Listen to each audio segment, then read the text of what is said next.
கிறிஸ்துவுக்குள் பிரியமுள்ள சகோதர சகோதரிகளை, பலன் தரும் தேவன் எபிசோட் 1996க்காய் கர்த்தரை துதிக்கிறேன், மகிமைப்படுத்துகிறேன்.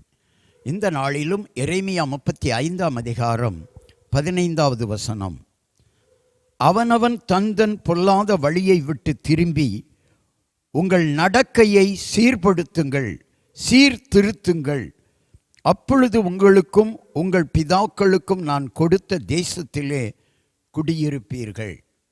யூதா ஜனங்களையும் இஸ்ரவேல் ஜனங்களையும் பார்த்து ஆண்டவர் சொன்னது, பொல்லாத வழியை விட்டு திரும்புங்கள், உங்கள் நடக்கை உங்கள் வாழ்க்கையை சீர்திருத்துங்கள், நான் கொடுத்த தேசத்திலே கானான் தேசத்திலே நீங்கள் குடியிருப்பீர்கள் என்றால் செழிப்பாயிருப்பீர்கள்.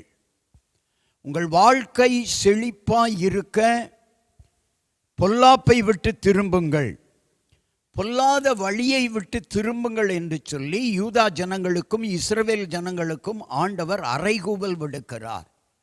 நமக்கும் அந்த வார்த்தை ஏற்றுக்கொள்ளத்தக்கதாக இருக்கிறது. நாமும் பொல்லாத வழிகளை விட்டு திரும்புவோமானால் நம்மையும் நம்முடைய பிள்ளைகளையும் குடும்பத்தையும் ஆண்டவர் ஆசீர்வதிப்பார்.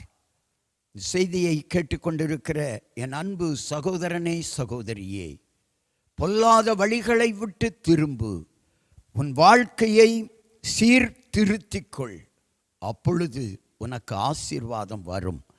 கண்களை மூடி ஜெபிக்கலாம். எங்களை நேசிக்கிற நல்ல தகப்பனே, ஹல்லேலூயா, க்ளோரி. பொல்லாத வழியை விட்டு திரும்பி தங்கள் வழியை சீர்திருத்துகிறவர்கள் மீது இரக்கம் பாராட்டுகிற தேவனே ஸ்தோத்திரம். இந்த செய்தி எச்சரிக்கையாய் வருகிறது. நீங்கள் பொல்லாத வழிகளை விட்டு திரும்புங்கள், உங்கள் வாழ்க்கையை சீர்திருத்துங்கள், தேவன் உங்களை ஆசீர்வதிப்பார். உங்கள் தொழிலை ஆசீர்வதிப்பார், உங்கள் பிள்ளைகளை ஆசீர்வதிப்பார், உன் குடும்பத்தை ஆசீர்வதிப்பார், உங்கள் வேலைகளை ஆசீர்வதிப்பார். இயேசுவின் நாமத்தில் ஜெபிக்கிறோம் பிதாவே, ஆமென்.